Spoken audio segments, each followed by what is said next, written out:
கர்த்தருடைய இரக்கமும் அவருடைய காருண்யமும் அநாதி காலங்களுக்கு நமக்கு உண்மையா இருக்கிறது. ஹல்லேலூயா. அநாதி சிநேகத்தால் நம்மை நேசித்திருக்கிறவர், காருண்யத்தினால் இழுத்து கொண்டிருக்கிறவர். கர்த்தரை நம்புகிறவர்கள் வெட்கப்பட்டு போவதில்லை. கர்த்தரை நம்புகிறவர்களுடைய சந்ததி என்ன பண்ணுமா? இந்த பூமியை சுதந்தரித்துக் கொள்ளும். ஹல்லேலூயா. நாம் கர்த்தரை விசுவாசிக்கும் சந்ததி. ஹல்லேலூயா. இந்த காலை வேளையில தேவனை ஆராதிக்க நாம் வந்திருக்கிறோம். இங்க பாருங்க, ஒரு புதிய மெம்பர் நம்ம சர்ச்சுக்குள்ள இன்னைக்கு வந்திருக்கிறாங்க. கர்த்தரை ஆராதிப்பதற்கு சின்ன குழந்தையிலிருந்து வயசான தாயார்கள் வரைக்கும் இன்றைக்கு நாங்கள் நம்ம உள்ள உட்கார்ந்துட்டு இருக்கிறோம். தேவனுக்கு ஸ்தோத்திரம் என்று சொல்லுவோம். ஹல்லேலூயா. இந்த தேவன் என்றென்றும் உள்ள சதா காலமும் நம்முடைய தேவன் மரண பரியந்தம் நம்மை நடத்துகிறவராயிருக்கிறார். நாவை திறந்து எல்லாரும் அல்லேலூயா என்று சொல்லுவோம். அல்லேலூயா. இன்றைக்கு ஆராதனை சண்டே, வர்ஷிப் சண்டே. ஹல்லேலூயா. ஹல்லேலூயா. அல்லேல் என்றால் துதி, யா என்றால் இறைவன். அல்லேலூயா. praise to God, praise be to God. Okay, தேவனுக்கே துதி என்று சொல்லுகிறது தான் அல்லேலூயா என்று சொல்லுகிறோம். நான் வைத்திருந்த அல்லேலூயா என்று சொல்லுவோமா? அல்லேலூயா. அல்லேலூயா. நிறைய பேர் இன்னும் வாயை திறக்கல. அல்லேலூயா. அல்லேலூயா. அல்லேலூயா. ஓ, என் தேவன் பெரியவர். அல்லேலூயா. என் தேவன் நல்லவர். ஹல்லேலூயா. என் தேவன் சர்வ வல்லமை உள்ளவர். ஹல்லேலூயா. அவரை ஆராதிப்பதில் நாங்கள் மகிழ்ச்சி அடைகிறோம். கர்த்தருக்குள் என்றென்றைக்கும் எங்களுக்கு மகிழ்ச்சி. ஏன்னா ஆராதிக்கிற கூட்டம் நாங்கள் அல்லேலூயா கூட்டம். ஹல்லேலூயா. எஸ், மனுஷனை கட்டி இழுக்கும் அன்பு அவரிடத்தில் இருக்கிறது. கண்களை மூடி இந்த காலை வேளையை ஆண்டவருடைய பாதத்திலே ஒப்பு கொடுப்போம். அப்பா, எங்களை ஊக்குவிக்கிறதுக்கும் ஆண்டவரே எங்களை தேற்றுவதற்கும் ஆவியானவரே நீங்க இங்க வந்திருக்கிறீங்க. அப்பா, எங்கள் மத்தியிலே பிரசன்னராக இருக்கிறீங்க. உமக்கு கோடான கோடி நன்றி அப்பா. ஆண்டவரே, இன்றைக்கு எங்கள் உள்ளங்களிலே நீர் பேச போகிறீங்க. அதை கேட்க எங்களுக்கு மனதை கொடுங்க. எங்களுடைய மனதில் இருக்கிற சலனங்கள், எங்கள் மனதில் இருக்கிற வருத்தங்கள் எல்லாவற்றையும் இறக்கி வச்சு உங்களுடைய குரலை கேட்பதற்கு எங்களுடைய சிந்தை ஆயத்தம் பண்ணுங்கப்பா. ஆண்டவரே, நாங்க இல்லப்பா, இங்க பலன் இல்லை, எங்க பராக்கிரமம் அல்ல, உம்முடைய ஆவியே ஆண்டவரே சகலத்தையும் செய்து முடிக்கும். அதனால கவலை கண்ணீரை மறந்து உம்முடைய பாதத்துல அமர்ந்து இன்றைக்கு நீங்க என்ன தேவன், சர்வ வல்லமை உள்ள தேவன் எங்களிடத்துல என்ன சொல்ல போகிறார் என்று கேட்க உதவி செய்யுங்க. உம்முடைய சித்தத்தை செய்கிறவனுடைய சந்ததி பூமியை சுதந்திரித்துக் கொள்ளும் சொன்னீங்களே. உம்மை நம்புகிற சந்ததி பூமியை சுதந்திரித்துக் கொள்ளும் என்று சொன்னீங்களே. அப்பா, உண்மையே நம்பி வந்திருக்கிறோம் ராஜா. இந்த பூமியை எங்களுடைய காலுக்கு கீழே கீழ்ப்படுத்துங்கப்பா. நாங்க கால் மிதிக்கிற தேசத்தெல்லாம் உமக்கு சொந்தமாக்க உதவி செய்யுங்க. இயேசுவின் நாமத்திலே கேட்டுக்கொள்ளுகிறோம் அன்பின் ஆண்டவரே. ஆமென். ஹல்லேலூயா. அன்பின் தேவனே, அன்பின் தேவனே, இரக்கத்தின் காருண்யரே, ஐஸ்வர்யம் உள்ளவரே, எங்களுடைய இருதயத்தை இன்னைக்கு நீங்க உங்களுடைய கரங்களில் ஏந்தி கொள்ளுங்க. எங்களுடைய இருதயம் உங்களுடைய கரங்களில் இருக்கிறது. ஹல்லேலூயா. நாம் எல்லாரும் எந்திரிச்சு நிற்போம், தேவனை ஆராதிப்போம். வாங்க. ஜீவனுள்ள நாளெல்லாம் கர்த்தருடைய ஆலயத்திலே தங்குவேன், அவருடைய துதியை பாடிக்கொண்டே இருப்பேன். கர்த்தாவே, எங்களுடைய அக்கிரமம் பெரிதாய் இருந்த போது எங்களை நேசிச்சிங்களேப்பா. ஆண்டவரே, நாங்கள் துளைந்து போன ஆடுகளை போல இருந்த போது எங்களை நேசிச்சிங்க. எல்லாரையும் கூட்டி கொண்டு வந்து இங்க எங்களை கட்டி இழுத்து இங்க கொண்டு வந்திருக்கிறீங்க. ஹல்லேலூயா. ஸ்தோத்திரம். மனுஷனை கட்டி இழுக்கும் அன்பின் ஆண்டவரே, அன்பின் கயிறுகளா என்னை இழுத்து கொண்டவரே. மனுஷனை கட்டி இழுக்கும் அன்பின் ஆண்டவரே, அன்பின் கயிறுகளா என்னை இழுத்து கொண்டவரே. எப்ராயிமே, உன்னை எப்படி கைவிடுவே? இஸ்ரவேலே, உன்னை எப்படி ஒப்பு கொடுப்பே? எப்ராயிமே, உன்னை எப்படி கைவிடுவே? இஸ்ரவேலே, உன்னை எப்படி ஒப்பு கொடுப்பே? எப்ராயிமே, உன்னை எப்படி கைவிடுவே? இஸ்ரவேலே, உன்னை எப்படி ஒப்பு கொடுப்பே? எப்ராயிமே, உன்னை எப்படி கைவிடுவே? இஸ்ரவேலே, உன்னை எப்படி ஒப்பு கொடுப்பே? எல்லாரும் பர்வதத்தை நேர்ந்து கண்களை ஏறெடுப்போம். எங்களை எப்படியப்பா கைவிடுவீங்க? எப்படியப்பா ஒப்பு கொடுப்பீங்க? கர்த்தரே எனக்கு நித்திய வெளிச்சமாக இருக்கிறீரே, துக்க நாட்கள் முடிந்து போகும் என்று சொன்னீங்களே, எப்படி அப்பா நீங்க ஒப்பு கொடுப்பீங்க? தாயை போல உணவு கொடுத்தவர், தந்தையை போல எங்களை சுமந்து செல்பவர். என்னுடைய தகப்பனுக்கும் தாய்க்கும் கூட ஒரு ஆயுசு இருக்குதுல்ல, ஆனா அவர்கள் மறைந்த பின்பு எத்தனையோ பேர் உங்கள் மத்தியில நீங்க இருக்கிறீங்க, இன்னும் சாப்பிட்டுட்டு இருக்கீங்க, இன்னும் துணி உடுத்தி கொண்டுதான் இருக்கிறீங்க. அப்பா அம்மா செய்ததை இன்றைக்கு ஆண்டவர் உங்களுக்கு நின்று செய்கிறார். அவர் தானே உங்களுக்கு தாயும் தகப்பனுமா இருக்கிறார். ஹல்லேலூயா. அவர் தானே எல்லாத்தையும் பார்த்து கொள்ளுகிறார். உங்களுக்கு ஒரு குறை இருக்கும்போது அப்பா அம்மா கிட்ட ஓடுனீங்க சின்ன வயசுல, இன்றைக்கு அந்த குறை இருக்கும்போது யார்கிட்ட போவோம் என்று கேட்காதீங்க. தேவன் உங்களை கண்ணோக்கி பார்த்து கொண்டிருக்கிறார். உங்களுக்கு தகப்பனும் தாயும் அவர் உங்களை ஜெனிப்பித்த ராஜா, உங்களை ஜெனிப்பித்த ராஜா உங்களோட கூட இருக்கிறார். தாயை போல உணவு கொடுப்பவரே, தகப்பனை போல என்னை சுமந்து செல்பவரே, தாயை போல உணவு கொடுப்பவரே, தகப்பனை போல என்னை சுமந்து செல்பவரே, தகப்பனை போல என்னை சுமந்து செல்பவரே, தகப்பனை போல என்னை சுமந்து செல்பவரே, மனுஷரை கட்டி இழுக்கும் அன்பின் ஆண்டவரே, அன்பின் கயிறுகளால் என்னை இழுத்து கொண்டவரே, மனுஷரை கட்டி இழுக்கும் அன்பின் ஆண்டவரே, அன்பின் கயிறுகளால் என்னை இழுத்து கொண்டவரே. உன்னை எப்படி கைவிடுவே இஸ்ரவேலே, உன்னை எப்படி ஒப்பு கொடுப்பே எப்ராயீமே, உன்னை எப்படி கைவிடுவே இஸ்ரவேலே, உன்னை எப்படி ஒப்பு கொடுப்பே எப்ராயீமே, உன்னை எப்படி கைவிடுவே இஸ்ரவேலே, உன்னை எப்படி ஒப்பு கொடுப்பே எப்ராயீமே, உன்னை எப்படி கைவிடுவே இஸ்ரவேலே, உன்னை எப்படி ஒப்பு கொடுப்பே. உன்னை விட்டு நான் தூர போன என்னை நல்லவனாக்கி என்னை சேர்த்து கொண்டவரே, உம்மை விட்டு தூர போன என்னை நல்லவனாக்கி என்னை சேர்த்து கொண்டவரே, நல்லவனாக்கி என்னை சேர்த்து கொண்டவரே, நல்லவனாக்கி என்னை சேர்த்து கொண்டவரே, மனுஷரை கட்டி இழுக்கும் அன்பின் ஆண்டவரே, அன்பின் கயிறுகளால் என்னை இழுத்து கொண்டவரே, மனுஷரை கட்டி இழுக்கும் அன்பின் ஆண்டவரே, அன்பின் கயிறுகளால் என்னை இழுத்து கொண்டவரே. ஹல்லேலூயா. செல்ல பிள்ளைய போல அவர் மடியில நான் இருக்கிறேன். என்னை தூக்கி சுமக்கிற தாய், என்னை தேற்றுகிற தாயா இருக்கிறார். எருசலேமிலே என்னை தேற்றுகிறார். ஹல்லேலூயா. அவருடைய பிரசன்னத்திலே என்னை தேற்றுகிறார். அவருடைய பிரசன்னம் தான் எனக்கு காணான். எருசலேம் எங்க இருக்கு?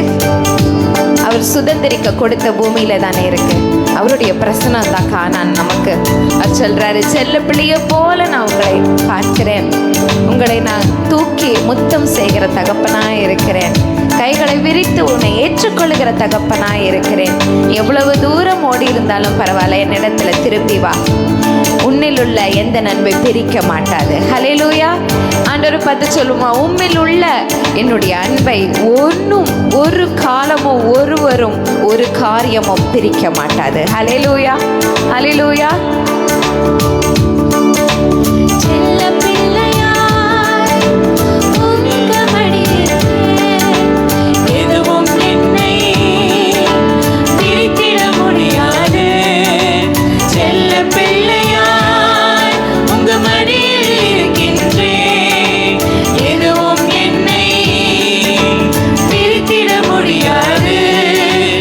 எதுவும் என்னை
கொடுக்க மாட்டேன். உன் எதிரிகளிடத்தில் ஒப்பு கொடுக்க மாட்டேன். உன்னுடைய சுதந்திரத்தை நான் ஒப்பு கொடுக்க மாட்டேன். உன்னை எப்படி கைவிடுவே உன்னை எப்படி ஒப்பு கொடுப்பே. ஹல்லேலூயா. கரங்களை தட்டி தேவனுக்கு நன்றி சொல்லுவோம். நன்றி அப்பா, எங்கள் எதிரிகளிடத்தில் எங்களை ஒப்பு கொடுக்காத தேவன் அப்பா. ஆண்டவரே, எதிரிகள் சூழ நின்னாலும் தூதர் சேனையை கொண்டு பாதுகாக்கிற தேவன். ராஜ்யம் அவருடையது, வல்லமை அவருடையது. ஹல்லேலூயா. அவருடைய கையில அந்த கோல் இருக்கிறது. ராஜாவின் கோலும் இருக்கிறது, மெய்ப்பனின் கோலும் இருக்குது. நமக்கு எல்லாமே அவர் தான், அவருடைய பிரசன்னம் தான். பிரசன்னம் சொல்லுங்க. பிரசன்னம், தேவ பிரசன்னம். பிரசன்னம், பிரசன்னம், தேவ பிரசன்னம். அதிகாலமே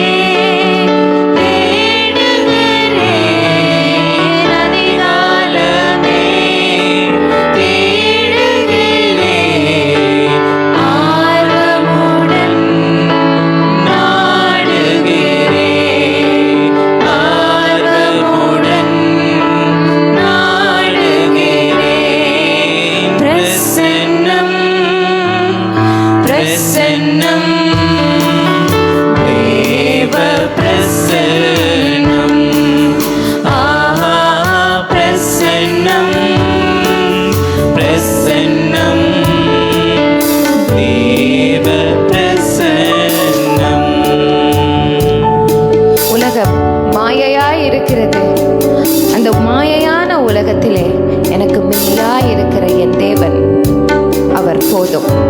அவருடைய அன்பு ஒன்றே எனக்கு போதும். அவருடைய அன்பு என்னை புழுதியிலிருந்தும் சேற்றிலிருந்தும் தூக்கி விடுகிற அன்பாய் இருக்கிறது. நான் கண்ணீர் விட்டு கதறும் போது கைகளை ஏந்தி என்னை சுமக்கிற அன்பாய் இருக்கிறது. வழியறியா நான் அலைந்து திரிகிற போது என் அலைச்சல்களை எண்ணி அலைச்சல்களை அறிந்து என்னை விசாலமான இடத்திலே கொண்டு வந்து விடுகிற அன்பு. அவருடைய அன்பு நன்மையை செய்கிற அன்பு. தீமையை நினைக்காத ஒரு தகப்பனுடைய அன்பு, நன்மையை செய்யும் ஒரு தாயின் அன்பு. ஹல்லேலூயா. இன்னும் அந்த அன்பிலே நான் வளரணும், இன்னும் அந்த அன்பிலே நான் செழிக்கணும். நான் இன்னும் அநேக ஜனங்களின் முகத்தையும் கைகளையும் தேடி ஓடிக்கொண்டிருக்கிறேன். ஆனால் இந்த அன்பு ஒன்றே எனக்கு போதும் என்று சொல்லி விசுவாசத்திலே நான் இந்த பூமியை சுதந்திரிக்க இன்னும் நான் வளரணும். அதை நினைவில் கொண்டு இந்த பாடலை நம்ம பாடுவோம். உலகமெல்லாம் மாயையா, ஆனால் உம் அன்போ சகலத்தையும் செய்து முடிக்கும். அதனால உம் அன்பு ஒன்றே எனக்கு போதும் ஐயா, நீர் மேலானவர் என்று சொல்லுவோம்.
உங்களுடைய உள்ளத்திலே நிரம்பி கொண்டிருக்கிறது அவருடைய பிரசன்னம். அதை உணருங்க, அதை பெற்றுக்கொள்ளுங்க.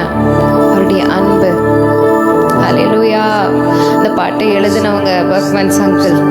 ஒன்றுமில்லாமல் அவங்க கர்த்தருக்கு பயப்படாத ஒரு திருச்சபையை விட்டு வெளியில வந்தாங்க.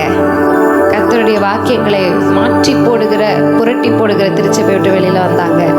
ஒன்றுமில்லாமல் வெளியில வந்தாங்க ரட்சிக்கப்பட்டு. ஆனா இன்றைக்கு ஜெபத்தோட்டத்துக்கு அவர் ஓனரா இருக்கிறார். ஆனா அந்த ஜெபத்தோட்டத்திலும் அவர் ஆண்டவருடைய பிரசனத்தை மட்டும்தான் தேடிக்கொண்டிருக்கிறார். ஹல்லேலூயா. எது இருந்தாலும் எது இல்லாவிட்டாலும் அவருடைய பிரசனம் இருந்தால் எனக்கு போதும். அவர் என்னை சேர்த்து கொண்டால் போதும். அவர் என்னை தள்ளிவிடலன்னா போதும். அவர் என்னை பார்த்து ஐயோ சி இவனை எத்தனை தடவை நான் பண்படுத்துகிறது, திருந்தவே மாட்டேங்கிறாளேன்னு சொல்ல அவர் முன் வரவில்லை என்றால் எனக்கு போதும். அவர் அப்படி வாயை திறந்து சொல்லலைன்னா போதும். அவர் என்னை சேர்த்து கொண்டால் போதும். இந்த உலகத்துல எனக்கு வேற எதுவும் தேவையில்லை. ஏன்னா என்னுடைய ஆத்துமா அவருடைய கரங்களில் இருக்கிறது. அவரிடத்துல திரும்பி இந்த ஆத்துமா செல்லணும். அவரே என்னை தள்ளிவிட்டா நான் எங்க போவேன்? ஆனா நமக்கு பெரிய கிருபை, மகா கிருபையை கொடுத்து அவரிடத்திலே நம்மை சேர்த்து கொண்டார். ஐயோ ராஜா அப்படின்னு சொல்லும் போது, மகளே கலங்காத, நான் பக்கத்தில் இருக்கேன், அருகில் இருக்கேன், உன் அருகினில் நான் என்று சொல்லுகிறார். படகுல தான் இருக்கேன், பயப்படாதே. இங்கேதான் இருக்கேன், பயப்படாதே. தண்ணீர்கள் மேல நீ நிற்கிறியா? நான் அதே தண்ணீர்கள் மேல நான் நின்று கொண்டிருக்கிறேன், பயப்படாதே. மூழ்கிறியா? என் கை உன்னை தூக்கும், பயப்படாதே. அக்கறைக்கு போவோம் வாருங்கள் என்று சொன்ன இயேசு, நான் உன்னை கைவிடுவேனா? அக்கறைக்கு கூட்டி கொண்டு போக மாட்டேனா? என் மீது நம்பிக்கையாயிரு, உன்னுடைய சந்ததி பூமியை சுதந்தரிக்கும். ஹல்லேலூயா. படகு இருந்தாலும் படகு இல்லாவிட்டாலும் தண்ணீர்களை தாண்டும் வல்லமையை தேவன் நமக்கு கொடுத்திருக்கிறார். ஹல்லேலூயா. நன்றி சொல்லுவோம். உங்க பிரசனத்திலே சிறகில்லாமல் பறக்குகிற அனுபவத்தை கொடுக்குறீங்களேப்பா. சமூகத்திலே குறைவில்லாமல் வாழ்கிற அனுபவத்தை கொடுக்குறீங்களேப்பா. ஸ்தோத்திரம் ஸ்தோத்திரம் ஸ்தோத்திரம் ஸ்தோத்திரம் ஸ்தோத்திரம். கர்த்தர் தாமே எங்களுக்காக யுத்தம் பண்ணுகிற தேவனாய் இருக்கிறாரே. யுத்தத்தில் வல்லவர் நம் இயேசு ஜெயிக்கிறார். ஹல்லேலூயா. நம் இயேசு ஜெயிப்பார். ஹல்லேலூயா. ஒரு கையில ஒரு காரியத்தை ஒப்பு கொடுத்தீங்கன்னா அதுக்கு வெற்றி நிச்சயம். ஆனா கர்த்தருக்கு காத்திருக்கிறவங்களுக்கு தான் அது நிச்சயம். ஹல்லேலூயா. கர்த்தருக்கு பயப்படுகிறவங்க பிள்ளைங்க தான் பூமியை சுதந்தரிப்பாங்க. ஹல்லேலூயா. அவரை தாண்டி போனா பிரச்சனைகள், அவருக்காக காத்திருக்கிறவர்கள் ஒரு குறைவும் இல்லாமல் வாழ்கிற கூட்டமாய் இருக்கிறார்கள். உங்க பிரசன்னத்தில் சீரகில்லாமல், உங்க சமூகத்தில் குறையில்லாமல், உங்க சமூகத்தில் குறைவில்லாமல் வாழ்கிறேன். உங்க பிரசன்னத்தில் சீரகில்லாமல் பறக்கிறேன். உங்க சமூகத்தில் குறைவில்லாமல் வாழ்கிறேன். என் தஞ்சமானீரே, என் கோட்டையானீரே, என் துருகமானீரே, என் நண்பனானீரே. என் தஞ்சமானீரே, என் கோட்டையானீரே, என் துருகமானீரே, என் நண்பனானீரே. உங்க பிரசன்னத்தில் சிறகில்லாமல் பறக்கிறேன். உங்க சமூகத்தில் குறைவில்லாமல் வாழ்கிறேன். உங்க பிரசன்னத்தில் சிறகில்லாமல் பறக்கிறேன். உங்க சமூகத்தில் குறைவில்லாமல் வாழ்கிறேன். தடைகளை உடைப்பவர் நம் முன் செல்கிறார். அவருடைய சமூகம் நமக்கு முன்பாக செல்கிறது. ரோட்ல போகும்போது எத்தனையோ ஆட்டோ, எத்தனையோ கார் நமக்கு முன்பாக போகும். அதுல வசனம் எழுதியிருக்கும், என் சமூகம் உனக்கு முன்பாக செல்லும்னு சொல்லி. ஹல்லேலூயா. அந்த சமூகம் முன்பாக செல்லாவிட்டால் நமக்கு எதுவுமே, இந்த உலகத்துல எதுவுமே நமக்கு வாய்க்காது. அவர் முன்பாக சென்றால்தான், அவர் உதவினால்தான், அவர் உருவாக்கினாதான், அவர் நிறைவாக்கினால்தான் நமக்கு ஆசீர்வாதம். உதவாத நம்மை கூட அவருடைய சமூகம் முன் சென்று நமக்காக வழியை திறந்து கொடுத்தது. பிதாவோடு ஒப்புரவாக்கும் வழி. ஹல்லேலூயா. பிதாவோடு ஒப்புரவாக்கும், மறுபடியும் பிதா கூட ஒரு கனெக்ஷன் ப்ராப்ளம், நெட்வொர்க் எரர்னு வரும்போது அவருடைய சமூகம், இயேசு கிறிஸ்துவின் சமூகம் முன்பாக சென்றது. அவருடைய இரத்தத்தை கொண்டு நம்மை மீட்டு கொண்டார். மறுபடியும் அந்த கிருபையின் ஐக்கியத்துக்குள்ள நம்மளை கொண்டு வந்து விட்டிருக்கிறார். உதவாத என்னை சொல்லுவோமா? உதவாத என்னை உருவாக்கும் உறவே, குறைவான என்னையே நிறைவாக்கும் நிறைவே. உதவாத என்னையே உருவாக்கும் உறவே, குறைவான என்னையே நிறைவாக்கும் நிறைவே. உங்க பிரசன்னத்தில் சிறகில்லாமல் பறக்கிறேன், உங்க சமூகத்தில் குறைவில்லாமல் வாழ்கிறேன். உங்க பிரசன்னத்தில் சிறகில்லாமல் பறக்கிறேன், உங்க சமூகத்தில் குறைவில்லாமல் வாழ்கிறேன். அப்பா, இந்த மனிதர்களுக்கு முன்பாக ஒரு வேஷத்தை போட்டு வாழ வேண்டியதா இருந்ததே அப்பா. எத்தனையோ காலம் என்னிடத்துல ஒன்றுமே இல்லை என்றாலும், இல்லை நான் நல்லா தான் இருக்கேன்னு சொல்லி ஒரு வேஷம். நிறைய பேருக்கு முன்பாக நான் தலை குனிந்து நிற்கக்கூடாது என்று சொல்லி என்னையே நான் மனசை தேத்திட்டு என் தலையை நிமித்தி நான் நடந்து போயிருக்கேன். கஷ்டமாக இருக்கும் உள்ளத்துக்குள்ளே இப்படி உடஞ்சிருக்கிற வெளியில் நான் தலையை நிமித்தி அவங்க முன்னாடி வெட்கப்பட்டு போகாத மாதிரி நடிச்சிட்டு நடக்க வேண்டியதாக இருக்கே அப்படின்னு. ஆனால் மெய்யான தேவன் என்ன செய்கிறார் தெரியுமா? அப்படி பொய்யாய் நாம் வாழ்ந்து கொண்டிருக்கிற வாழ்க்கையை மாற்றுகிறவராக இருக்கிறார். உண்மையிலேயே ஆலயத்தின் உட்புறத்தையும் சரி வெளிப்புறத்தையும் சரி அவர் அழகாக்குகிற தேவனாய் இருக்கிறார், சீர்படுத்துகிற தேவனாய் இருக்கிறார். உண்மையாகவே தலையை நிமித்தி நடக்க உதவி செய்கிற தேவனாய் இருக்கிறார். கட்டாயப்படுத்தி அப்படி அல்ல, நிஜமாவே ஜனங்களுக்கு முன்பாக நடக்கும்போது நான் யாரை ஆராதிக்கிறேன் தெரியுமா? இந்த உலகத்திலே உங்களுக்கு நீங்க எல்லாரும் இந்த உலகத்திலே நிறைய நன்மைகளை நல்லா அனுபவித்து கொண்டிருக்கிற ஜனமா இருக்கலாம். ஆனால் நித்திய ஜீவனிலே என்னுடைய ஆத்துமா காக்கப்பட்டது. ஹல்லேலூயா. என்னுடைய ஆத்துமா பத்திரமா இருக்குது. நித்திய ஜீவனுக்குள்ள நுழைய போகிற கூட்டம் நாங்க என்று சொல்லி தைரியமாய் அவர்களுக்கு முன்பாக, இந்த வாழ்க்கை தற்காலிகம்தான், ஆனால் இயேசுவோ சீக்கிரம் வருகிறார், அவரை சந்திக்கும் கூட்டமாய் நாங்கள் இருக்கிறோம் என்று சொல்லி தைரியமாய், இந்த உலகத்தின் காரியங்களை குறித்து நான் கவலைப்படவில்லை, இந்த உலகத்தில் இருக்கிற துக்கங்களை குறித்து நான் கவலைப்படவில்லை. காட்டு புஷ்பங்களை உடுத்துகிற தேவன் என்ன உடுத்த மாட்டாரா? காகங்களை கொண்டு போஷிக்கிற தேவன் என்னை போஷிக்க மாட்டாரா என்று சொல்லி நான் இந்த உலகத்தை கடந்துருவேன். ஆனால் இந்த நித்திய ஜீவனுக்குள்ள நுழைய போகிற கூட்டம் நாங்க தான். ஹல்லேலூயா. ஏனென்றால் இயேசுவை ஜீவிக்கிறோம். அவர் ஜீவிப்பதால் நான் ஜீவிக்கின்றேன். ஹல்லேலூயா. அப்ப என்ன ஆகும்? இந்த பொய்யான வாழ்க்கை மெய்யாக மாறும். ஹல்லேலூயா. மண்ணான நம்மை அவருடைய கண்கள் கண்டதினால நித்திய ஜீவனுக்குள்ள இந்த சரீரத்தை உருமாற்றி அவர் எடுத்துட்டு போறார். ஹல்லேலூயா. டிரான்ஸ்ஃபார்ம் பண்ணி எடுத்துட்டு போறாரு. ஹல்லேலூயா. பாடுங்க. பொய்யான வாழ்க்கையை மெய்யாக மாற்றினே, மண்ணான என்னையே உன் கண்கள் கண்டதே.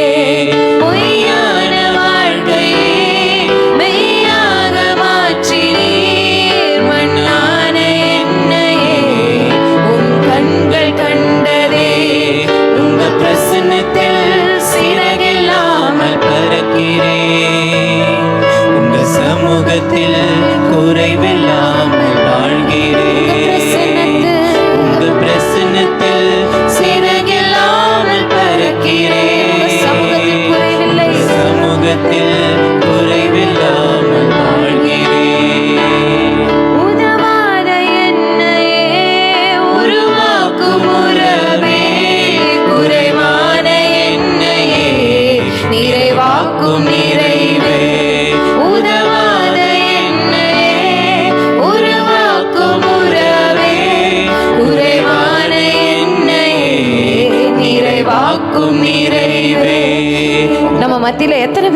உணர்ந்து கொண்டு இருக்கிறீங்க, ஆக்சுவலி ஐ ஃபீல் யூஸ்லெஸ், நான் எதுக்கும் பிரயோஜனம் இல்லைன்னு நான் உணர்றேன். இல்லை, நிறைய விஷயம் செய்ய நினச்சேன், ஆனால் அது நடக்கலை. நிறைய காரியங்களை நான் கண்டிப்பாக செய்யணும்னு ஆசைப்பட்டேன், ஆனால் என் சூழ்நிலைகள் என்னுடைய வாழ்க்கை அப்படியே குழப்பி போட்டுருச்சு. அந்த காரியங்களெல்லாம் எனக்கு செய்ய முடியல, கால தாமதம் ஆயிடுச்சு. இப்போ எனக்கு திரும்பி போய் ஒன்றும் பண்ண முடியாது. அதனால ஐ ஃபீல் லைக், ஐயோ, நான் கை வச்சது எல்லாம் ஒன்றுமில்லாமல் போயிடுச்சே, நான் ஆசைப்பட்டது எல்லாம் இன்னைக்கு நடக்காமல் போயிடுச்சே, நான் எங்கெங்கெல்லாம் விதைச்சேனோ அங்கெல்லாம் அறுவடையை பார்க்கலையே, நான் விசுவாசத்தோடு காத்து கொண்டிருக்கும் போது பிசாசானவன் அந்த அறுவடையை பட்சித்து போட்டானே, அநேக திருடர்கள் அநேக கள்ளர்கள் கூட்டம் கூடி என்னுடைய சுதந்திரத்தை எடுத்துகிட்டு போயிட்டாங்களே, நான் விதைச்சேனே ஆனால் ஆண்டவர் எனக்கு அந்த அறுவடையை கொடுக்கலையே, நான் விசுவாசித்தேனே ஆனாலும் நடக்கலையே என்று சொல்லி யோசிச்சுட்டு இருக்கீங்களா? அதனால் ஒருவேளை தேவனுக்கு என் மேலே ஒரு கோபம் இருக்கும் போல இருக்கு. அவர் என்னை அழித்து போடுறதுக்கு காத்துக்கிட்டு இருக்காரு போல, கொஞ்சம் கொஞ்சமாக அழிச்சு போட்டுருவாரு போல இருக்கே அப்படின்னு யாராவது நினைக்கிறீங்களா? நான் யூஸ்லெஸ் என்று சொல்லி, பிரயோஜனம் இல்லாதவன் என்று சொல்லி நான் எடுக்கிற முடிவுகள் எல்லாம் கடைசியில் எங்கேயோ ஒரு இடத்துல என்னை மறுபடியும் தாக்கிடுதே, ரொம்ப இக்கட்டான சூழ்நிலையில் சிக்கிட்டோமோ அப்படின்னு சொல்லி யாராவது நினைக்கிறீங்களா? தேவன் இன்றைக்கு உங்களோடு கூட பேசுகிறார். மகனே, நீ எங்கே சென்றாலும் அங்கே நான் உன்னோடு கூட இருக்கிறேன். நீ எந்த இடத்துக்கு போனாலும் நான் அங்கே இருக்கிறேன் உன்னோடு கூட. நீ தலை குனிந்து வாழ நான் விட மாட்டேன். நீ எடுக்கிற முடிவுகள் தான், நான் உன்னோடு கூட இருக்கிறேன். என்னை நினைத்துக்கொள், என் சமூகம் உனக்கு முன்பாக செல்லணும் என்று நினைத்துக்கொள். எனக்கு பிரியமா இருக்கிற முடிவுகளை மட்டும் நீ எடு, நான் உன் கூட இருப்பேன். நீ அது எங்கே போனாலும் சரி, உனக்காக அங்கே நான் வழக்காடுவேன், யுத்தம் பண்ணுவேன். உன்னை மறுபடியும் உன்னுடைய ஸ்தானத்துக்கு நான் கொண்டு நிறுத்த என்னால் முடியும். அல்லேலூயா. தேவன் உங்களை பார்த்து சொல்லுகிறார், நீ யூஸ்லெஸ் என்று சொன்னாலும் உன்னுடைய பலவீனத்தில் என்னுடைய பலன் பூரணமாய் விளங்குகிறது. என்னுடைய கிருபை உனக்கு போதும். பலவீனத்தில் என்னுடைய பலன் பூரணமாய் விளங்கும். அதுதான் சொல்கிறேன். நான் யூஸ்லெஸ் என்று சொல்கிறவங்க இல்லை, நீங்கள் யூஸ்லெஸ் கிடையாது, நீங்கள் தான் கிரேட்டுன்னு நான் சொல்லலை. ஆண்டவர் உங்களை பார்த்து சொல்லுகிறார், நீங்கள் அப்படி உணர்ந்தாலும் அவர் கிருபை உங்களுக்கு போதும். உங்களால் ஆகாத காரியம் அவரால் கூடும். மனுஷனால் ஆகாதுதான், ஆனால் தேவனால் எல்லாம் ஆகும். இன்னைக்கு உங்களை பார்த்து தேவன் இந்த வார்த்தை கொடுக்கிறாரு. மகளே, நீ ஆராதித்து கொண்டு மட்டும் இரு, துதித்து கொண்டு மட்டும் இரு, அப்புறம் நீ தரித்து நின்று நான் செய்கிற ரட்சிப்பை பார். ஹல்லேலூயா. ஆராதித்து கொண்டே இரு, துதித்து கொண்டே இரு, அப்பொழுது நீ தரித்து நின்று நான் செய்கிற ரட்சிப்பை நீ பார். பயப்படாத. நீ செல்லுகிற இடமெல்லாம், நீ போகும் இடமெல்லாம் நான் உன்னோடு கூட இருக்கிறேன். நீ எடுக்கிற முடிவுலெல்லாம் நான் உன் கூட இருக்கிறேன். உனக்கு அது தீமையாக இருந்தால் உன்னை விட்டு அகற்றி போடுவேன். அது உன்னை உடைத்து போட்டாலும் பரவாயில்ல. அது உனக்கு தீமை என்றால் உன்னை விட்டு நான் எடுத்து போடுவேன். நன்மையானதை நான் தரும் வரை என்னிடத்தில் காத்திருக்கிறவர்கள் வெட்கப்பட்டு போகும். கர்த்தருக்கு காத்திருக்கிறவர்களோட பிள்ளைகள் இந்த பூமியை சுதந்திரித்துக் கொள்வாங்க. அல்லேலூயா. காத்திருக்கிறவர்கள் வெட்கப்பட்டு போக மாட்டாங்க. என் கிருபை உனக்கு போதும். உதவாத என்னையே உருமாற்றும் உறவே, குறைவான என்னை நிறைவாக்கும் நிறைவே. உதவாத என்னை உருவாக்கும் உறவே, குறைவான என்னையே நிறைவாக்கும் நிறைவே. வசனத்தில் சிறகில்லாமல் பறக்கிறேன், உங்க சமூகத்தில் குறைவில்லாமல் வாழ்கிறேன். உங்க பிரசன்னத்தில் சிறகில்லாமல் பறக்கிறேன், உங்க சமூகத்தில் குறைவில்லாமல் வாழ்கிறேன். அல்லேலூயா. மனுஷனை கட்டி இழுக்கும் அன்பின் ஆண்டவரே, அன்பின் கயிறுகளா என்னை இழுத்து கொண்டவரே. மனுஷனை கட்டி இழுக்கும் அன்பின் ஆண்டவரே, அன்பின் கயிறுகளா என்னை இழுத்து கொண்டவரே. எப்ராயிமே, உன்னை எப்படி கைவிடுவேன்? இஸ்ரவேலே, உன்னை எப்படி ஒப்பு கொடுப்பேன்? எப்ராயிமே, உன்னை எப்படி கைவிடுவேன்? இஸ்ரவேலே, உன்னை எப்படி ஒப்பு கொடுப்பேன்? எப்ராயிமே, எப்படி கைவிடுவேன் இஸ்ரவேலே, உன்னை எப்படி ஒப்பு கொடுப்பேன் எப்ராயீமே, உன்னை எப்படி கைவிடுவேன் இஸ்ரவேலே, உன்னை எப்படி ஒப்பு கொடுப்பேன். மனுஷனை கட்டி இழுக்கும் அன்பின் ஆண்டவரே, அன்பின் கயிறுகளா என்னை இழுத்து கொண்டவரே, மனுஷரை கட்டி இழுக்கும் அன்பின் ஆண்டவரே, அன்பின் கயிறுகளா என்னை இழுத்து கொண்டவரே. Thank you Jesus. கரங்களை தட்டி அவருக்கு நன்றி சொல்ல. தேங்க்யூ லா, தேங்க்யூ தேங்க்யூ. எல்லாரும் அமருங்க. தேவன் இன்றைக்கு நமக்கு ஆராதனையின் ஞாயிற்றுக்கிழமை கொடுத்துருக்கிறாரு. ஆராதிக்கிறவர்கள் வெட்கப்பட்டு போக மாட்டாங்க. நம்ம அநேக இடங்களிலே பார்த்துருக்குறோம். மனுஷனுக்கு ஒன்றுமே செய்ய முடியலன்றப்போ ஆண்டவர்கிட்ட ஓடுறாங்க, பலிகளை செலுத்துகிறாங்க, ஆராதிக்கிறாங்க, துதிக்கிறாங்க, ஃபாஸ்டிங் இருக்கிறாங்க. அந்த மாதிரி அவங்க தேவனுக்கு முக்கியத்துவம் கொடுக்கும்போது என்ன நடக்குது? அங்கே தேவன் செயல்படுகிறார், விடுதலை வருகிறது, அங்கே தேவன் வாக்கு பண்ணினதை நிறைவேற்றுகிறார். மோஸ்ட் ஆஃப் த டைமில், ஆல் த டைம் நீங்கள் பார்த்தீங்கன்னா அப்படி துதிக்கிற ஜனத்துக்கு தேவன் தன்னுடைய பெஸ்ட்டை தரார். அவர்கள் எதிர்பார்த்ததுக்கும் மேலாக தராரு. ஹல்லேலூயா. ஸோ டெஃபினெட்லி இன்றைக்கு நம்மளுடைய ஆராதனையில் தேவன் மகிமைப்பட்டு இருப்பார். அப்பா துதியை பற்றி ஒரு சில வார்த்தைகளை பேச சொன்னாங்க. என்ன ஸோ ஒரு 2-3 பாயிண்ட்ஸ் மட்டும் நான் கொடுத்துறேன். அம்மாவுக்கு அது தெரியாது, அதனால தான் நின்றுட்டு இருந்தாங்க, தப்பாக நினச்சிக்காதீங்க. ஸோ ஒரு சில பாயிண்ட்ஸ் நான் கொடுத்துட்றேன். நம்பர் 1, துதிப்பதற்கு உங்களிடத்துலேருந்து எதுவும் தேவனுக்கு தர வேண்டாம், எக்ஸெப்ட் உங்களையே அவருக்கு கொடுத்துடணும். ஹல்லேலூயா. வேறு எதுவுமே அவர் கேட்கலை. தகுதியை கேட்கலை, பேக்ரவுண்டு கேட்கலை, பணத்தை கேட்கலை, நகையை கேட்கலை, உங்கள் உள்ளத்தை மட்டும்தான் கேட்குறாரு. துதிக்கும்போது நீங்கள் வந்தால் போதும், அவர் எதிர்பார்க்கிறது உங்களை. ஹல்லேலூயா. 2வதாக, நீங்கள் துதிக்கும்போது உங்களுக்கு எனக்கு விசுவாசம் கம்மியாக இருக்குது, கொஞ்சம் பயமாக இருக்குது, அதனால தான் இப்போல்லாம் ஜெபிக்க முடியல, துதிக்க முடியல, ஏன்னா கொஞ்சம் ஏதோ ஒரு உள்ளத்துக்குள்ளே ஒரு போராட்டம் இருக்குதுன்னு நினச்சிங்கன்னா ஆக்சுவலி அந்த போராட்டத்தோடையே போய் நீங்கள் துதிக்கலாம். அதான் உண்மை. சத்தியம் என்ன தெரியுமா? அந்த போராட்டத்தை மேற்கொண்டுட்டு தான் ஆண்டவரோட சன்னிதானத்துக்கு போகணுன்ற அவசியம் இல்லை. பயத்திலேயே ஃபாஸ்டிங் இருக்கிறாங்க. யார்? யூதா ஜனங்கள். பயப்படும் போதே அவங்க என்ன பண்ணுறாங்க? உபவாசம் இருக்கிறாங்க. கலங்கும் போதே அவங்க ஜெபிக்கிறாங்க. அப்போ பாவத்தில் விழுந்திருக்கும் போது ஒரு சில ஜனம் பார்த்தீங்கன்னா பாவத்தில் விழுந்திருக்கும் போது ஆண்டவரை நோக்கி கதறாங்க. நீங்கள் நான் பரிசுத்தமாக்கி என்னோடய வாழ்க்கை பர்ஃபெக்ட் ஆன பிறகு தான் நான் சர்ச்சுக்கு வர முடியல, ஆண்டவர்கிட்ட போய் நான் அவரை துதிக்க முடியும், ஆராதிக்க முடியும், என் நாவை திறந்து ஸ்தோத்தரிக்க முடியும், நான் அது வரைக்கும் இருங்க, வெயிட் பண்ணுங்கன்னு யாரும் சொல்லக்கூடாது. ஹல்லேலூயா. உடைந்து போயிருக்கும் போதே போயிருங்க அவர்கிட்ட. காரியங்களை ஏதாவது இழந்துருக்கிறீங்களா? போயிருங்க அவர்கிட்ட. அப்போவே போய் நில்லுங்க. அவர் மேலே கோவமா? பரவாயில்ல, போய் நின்றுடுங்க அவர்கிட்ட. ஆண்டவரே எங்களுக்கு உங்கள் மேலே வருத்தம் இருக்குன்றதையும் உங்கள் துதியில் அவர்கிட்ட நீங்கள் துதிக்கும் போது நீங்கள் அவர்கிட்ட சொல்லுங்க. அப்பா, இந்த மாதிரி உண்மையிலுள்ள எந்த நன்மை பிரிக்க மாட்டாதுன்னு சொல்லி வேதாகமத்தில் எழுதியிருக்கு. ஆனாலும் இப்படி நடந்துருச்சே, இதை நீங்கள் அனுமதிச்சிட்டிங்களேன்ற ஒரு வருத்தம் என்னோட உள்ளத்தில் இருக்குன்னு ஓப்பனாக ஆண்டவர்கிட்ட நாவை திறந்து சொல்லுங்கள். எப்படி மார்த்தாள் உரிமை எடுத்துகிட்டு என் தங்கச்சியை எனக்கு உதவி செய்யலைன்றது நீங்கள் பார்த்துட்டு உங்களுக்கு கவலை இல்லையா அப்படின்னு கேட்குறாங்க. பார்த்தீங்களா?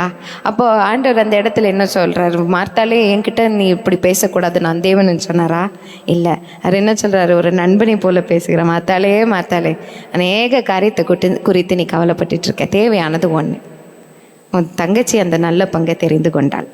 ஹல்லேலூயா.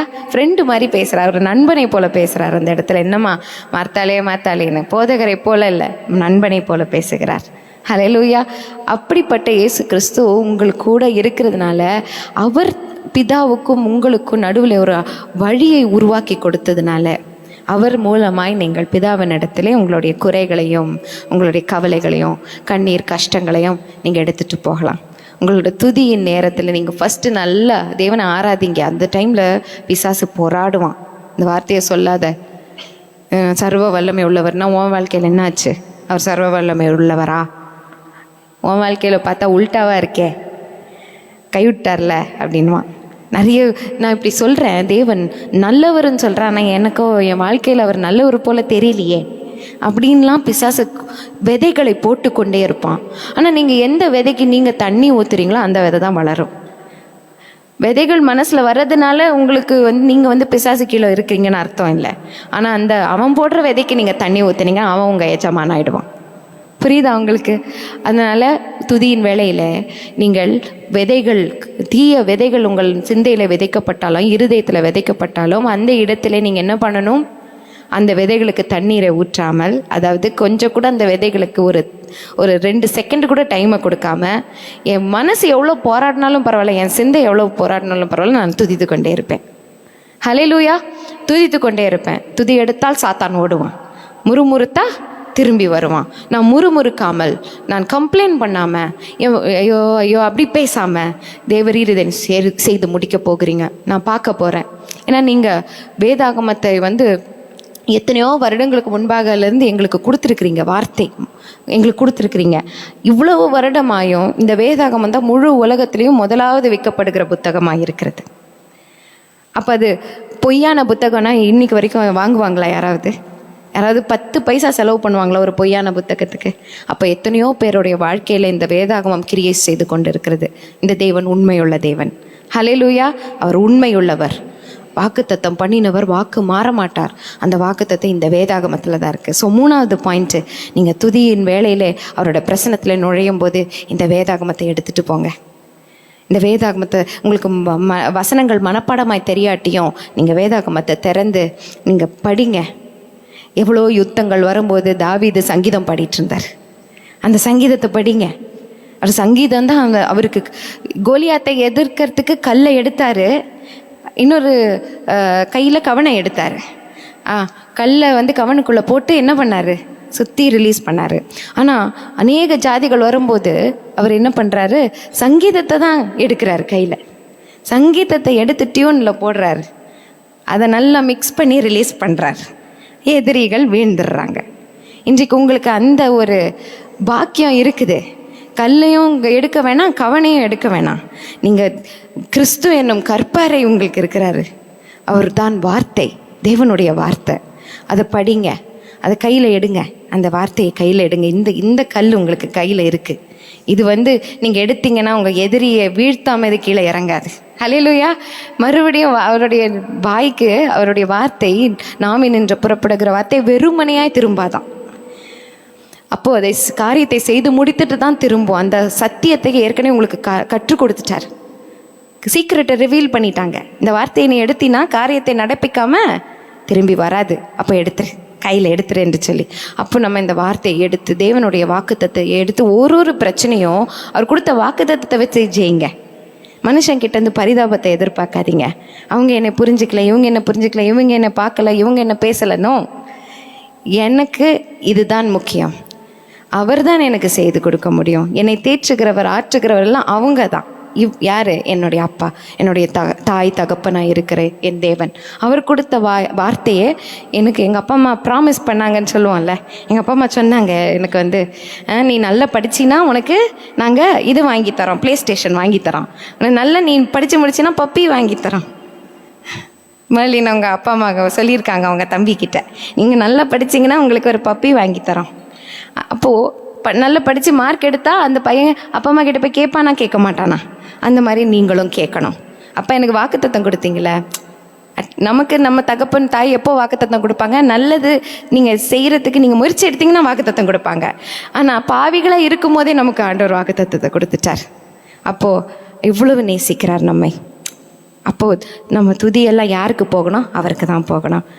ஒரு 4000 ரூபாய் ஒருத்தவங்க கிட்டேருந்து கிடைக்கணும்னா அவங்கள போய் எப்படி பேசுகிறாங்க தெரியுமா ஜனங்க? ஒருத்தவங்க கிட்டேருந்து 4000 வேணும்னு வைங்களேன், ஐயா நீங்கள் தான் ஐயா என்ன நல்லவர் தெரியுமா இவருன்னுவாங்க. அவர் முன்னாடி, அவர் பின்னாடி எப்படி பேசுவாங்கன்னு தெரியாது. அவர் முன்னாடி இவர் எவ்வளோ நல்லவர் தெரியுமா, எத்தனை ஏழைகளுக்கு உதவி செய்கிறாரு தெரியுமா, இவங்க இந்த அம்மா எவ்வளோ நல்லவங்க தெரியுமா, அப்படி ஊன்னு ஏற்றி விடுவாங்க. ஏன் அந்த 4000 ரூபாய் வரணும் நான் கேட்கும் போது? புரியுதா உங்களுக்கு? ஆனால் தேவனிடத்தில் அந்த மாதிரி நாடகம் பொய்யான வாழ்க்கையை வாழ்ந்து கேட்க வேண்டிய அவசியம் இல்லை. ஓப்பனாக போய் சொல்லுங்கள், அப்பா உம்மால் கூடும், உம்மால் முடியும், உங்களிடத்துல இல்லை என்று இல்லையப்பா, நீர் ஆம் என்றும் ஆமேன் என்றும் இருக்கிறீங்க. அதனால் உம்மால் முடியும். நான் அதனால தான் அப்பா என்னுடைய உள்ளத்தை நான் உங்களுக்கு கொடுக்குறேன். ஏன்னா எனக்கு தெரியும் இந்த உலகத்தை நான் பிரியப்படுத்தினால்தான் இந்த உலகம் என்னை பிரியப்படுத்தும். அது பிரியப்படுத்தாமல் கூட போகும், என்னை ஏமாற்றிட்டு கூட போகும். நான் பிரியப்படுத்தின பிறகு என்னை ஏமாற்றிட்டு கூட போயிடும். ஆனால் நீங்களும் அப்படி இல்லைப்பா. என்னோட உடைந்த உள்ளத்தை உங்களுக்கு கொடுத்தாலும் நீங்கள் என்ன பண்ணுவீங்க? எனக்கு அதை மாற்றி உருமாற்றி அழகாய் உருவாக்கி கொடுப்பீங்க. ஹல்லேலூயா. நீங்கள் கடன் வாங்குறீங்கன்னு வைங்க, ஃபார் எக்ஸாம்பிள், வாங்கக்கூடாது, ஒரு எக்ஸாம்பிளுக்கு தான் நான் சொல்கிறேன். நீங்கள் கடன் கொடுக்குற ஜனம், ஹல்லேலூயா, கடன் வாங்குகிற ஜனம் கிடையாது. அதனால் நீங்கள் கடன் வாங்கினீங்கனாலே ஒரு 10 பிரச்சனைக்குள்ளே உங்களை நீங்கள் ஆளாக்கி கொள்ளுகிறீங்க என்று நினைத்து கொள்ளுங்கள். கடன் கொடுக்குற ஜனம் நீங்கள். அப்போது நீங்கள் ஒருத்தவங்க கடன் வாங்குறாங்கன்னு வைங்க, அந்த கடன் வாங்குகிற இடத்துல ஒரு வெத்து பத்திரத்தை வச்சா கடன் கொடுப்பாங்களா? யாராவது கொடுப்பாங்களா? இல்லை. ஆனால் ஆண்டவர்கிட்ட உடைந்து போன இருதயத்தை நீங்கள் கொடுத்தீங்கன்னா அவர் என்ன பண்ணுறாரு? அதை ஏற்றுக்கொள்கிறார். ஹல்லேலூயா. அவர் உருவாக்கின இருதயம்தான் நம்ம பாவத்தை நிமித்தமாய் உடைந்து போயிருக்கு. ஆனால் அவர் என்ன பண்ணுறார்? அதை ஏற்றுக்கொள்கிறார். ஏற்றுக்கொண்டு அவர் அதை உருவாக்கி மறுபடியும் உங்களுடைய ஸ்தானத்திலே உங்களை நிறுத்தி உங்களுக்கு அதை ஆசீர்வாதங்களை பன்மடங்கு திருப்பி கொடுக்கிறார். அதுதான் அவர் நல்லவர். அவர் நல்லவர். அவருக்கு கீழே இருக்கிற வரைக்கும் அவர் நல்லவர். அவர் பிரசவத்தை விட்டு வெளியில் போயிட்டீங்கன்னா அப்புறம் உங்களுக்கு நடக்கிற அந்த பிரச்சனைகள்லாம் அவர் மூலமாய் வருகிறதில்ல. அவர் உங்களுக்கு கொடுத்துருக்கிற ஃப்ரீடம், என்ன சொல்கிறீங்க, சுதந்திரம் கொடுத்துருக்காரு பாருங்க உங்களுக்கு. அது ஒரு கிஃப்ட்டு. அந்த சுதந்திரத்தை பயன்படுத்தி பிரச்சனைகள் சிக்கல்கள் நீங்கள் உருவாக்கிக்கிட்டது தான். ஆனால் அந்த இடத்துலையும் உங்களை காப்பாற்ற வல்லவராக இருக்கிறார். ஒரு சில பாடங்களை சொல்லி கொடுப்பாரு, ஆனால் கைவிட மாட்டார். ஹல்லேலூயா. நல்ல தகப்பன், நல்ல தகப்பன் உங்களோடு கூட இருக்கிறார். ஸோ இந்த துதியின் பாயிண்ட்ஸ் 3 பாயிண்ட் நான் சொன்னேன். என்னது? நம்பர் 1 பாயிண்ட்டு துதி. ஞாபகம் இருக்கா? நம்பர் 1 பாயிண்ட்டு யாராவது ஒருத்தங்க துதிக்கு வேலைக்கு போகும்போது உங்களையே எடுத்துட்டு போகணும், வேற எதுவும் வேண்டாம். நீங்கள் என்ன பண்ணணும்? உங்களையே கொண்டுட்டு போங்க.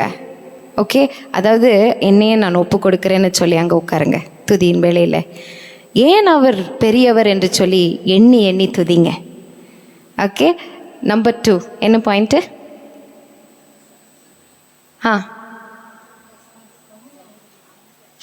துதி நேரத்தில் உடைந்து போயிருந்தாலும் பரவாயில்ல, பிசாசானவன் தீய விதைகளை போட்டாலும் பரவாயில்ல, அதெல்லாம் குழப்பிட்டு உட்காந்துட்டு இருக்கக்கூடாது, தண்ணி ஊற்றக்கூடாது. நீங்கள் என்ன பண்ணணும்? அந்த இடத்துல அதை சட்டை பண்ணாமல், உங்களுடைய இருதயத்தில் வர எண்ணங்கள் தான், உங்கள் சிந்தையில் வர எண்ணம் தான், ஆனால் அதை சட்டை பண்ணாமல் என்ன பண்ணணும்? மேற்கொண்டு துதிக்கணும், ஆராதிக்கணும். இல்லை என்ன பண்ணுவாங்க? அந்த காரியங்களை யோசிச்சுட்டு பட்டுன்னு இயேசுவின் நாமத்தில் ஆமேன்ட்டு வெளில வந்துடுவாங்க. டக்குன்னு என்ன பண்ணிகிட்டு இருந்தேன், ஐயோ நான் மறந்துட்டேனே, அம்மா கூப்பிடுறாங்க, அங்கே நாய் கத்திட்டு இருக்குது, யாரும் வந்திருக்காங்க போல இருக்கு அப்படின்ட்டு. ஏன் அது நடக்குது? ஏன்னா இங்கே மனசில் ஏற்கனவே இருக்கிற டிஸ்ட்ராக்ஷனுக்கு லைட்டாக ஒரு அட்டென்ஷன் போயிட்டுருக்கு.